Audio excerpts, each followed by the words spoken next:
Reversible process. Let us see the model of reversible process. A process is said to be reversible if it can be reversed without leaving any trace on the surroundings.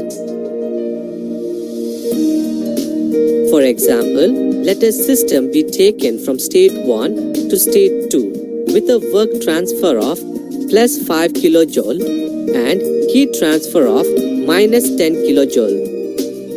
If the process is reversible, while taking the system from state 2 to state 1, the work transfer must be minus 5 kJ and heat transfer must be plus 10 kJ, so that both the system and surroundings are turned to their initial states at the end of the process 2 to 1. Irreversible processes.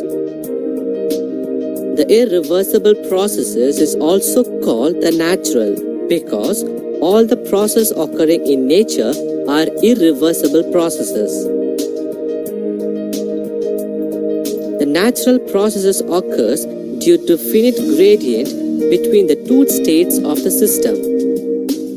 Similarly, water flows from high level to low level. Current moves from high potential to low potential, etc. In this process, at the end of the original state of the system and surroundings cannot be restored.